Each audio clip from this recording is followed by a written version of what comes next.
nur itu penerang. Kenapa Al-Quran itu penerang cahaya? Karena dengan Al-Quran ini bisa menerangi hati manusia, ya, mencerahkan hatinya mendapat ilmu, ya.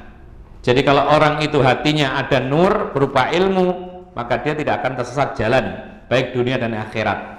Tapi kalau orang itu gelap, tidak mendapatkan cahaya di dunia, cahaya yang lampu lilin dan semisalnya obor misalnya, maka dia tersesatnya hanya di dunia saja. Paling parah orang yang mendapati kegelapan, tidak ada lampu, tidak ada obor, paling parah bahayanya adalah dia masuk jurang, mati, selesai. Tapi nanti hidup lagi di akhirat masih bisa bahagia. Tapi kalau orang itu nggak ada cahaya dalam hatinya, tidak ada Al-Quran, maka dia gelap, tidak bisa melihat mana baik mana buruk, semua diterjang.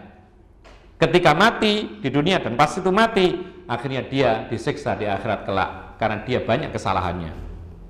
Jadi sengsaranya dua kali kalau orang itu tidak punya nur yang menerangi hati. Tapi kalau orang itu tidak punya nur yang menerangi ruangan, itu sengsaranya cuma sekali di dunia, ya.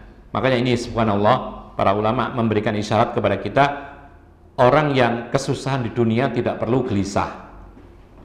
Hidup di dunia sengsara tidak perlu gelisah. Kenapa? Masih ada kesempatan bahagia kekal abadi di akhirat.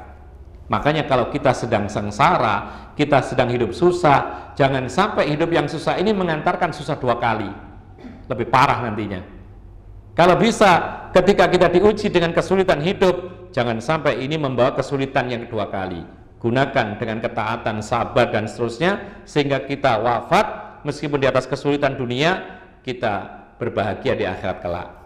Ya, memang kita pinginnya di dunia senang, di akhirat senang, di dunia bahagia, di akhirat bahagia. Tapi kadang-kadang di dunia ini tidak seperti yang kita inginkan. Dan Allah menguji sesuai dengan kadar iman kita. Iman kita bagus, berat, besar, kokoh, ujiannya berat. Iman kita lembek, lemah, ya ujiannya sesuai dengan kadar iman kita. Oleh karena itu, ikhwan fillah azakumullah, la yukallifullahu nafsan illa wus'aha. Allah tidak akan memberikan beban lebih daripada kemampuan manusia. Jadi kalau kita ini diberi ujian, sakit misalnya, maka yakinlah bahwasanya pasti kita bisa menjalani dengan kesabaran. Karena Allah tidak akan membebani di luar kemampuan kita. Kadang-kadang ada orang hari ini sakit, besok kehilangan benda, besoknya lagi ditipu orang, besoknya lagi orang tua meninggal, besoknya lagi masuk rumah sakit, terus begitu. Yakinlah berarti di situ ada isyarat keimanan dirimu itu adalah kuat, besar, karena Allah menguji dengan ujian yang bertubi-tubi seperti ini.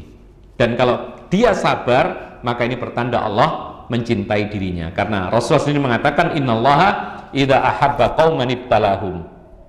Sesungguhnya Allah itu kalau mencintai seseorang atau suatu kaum, pasti Allah akan mengujinya.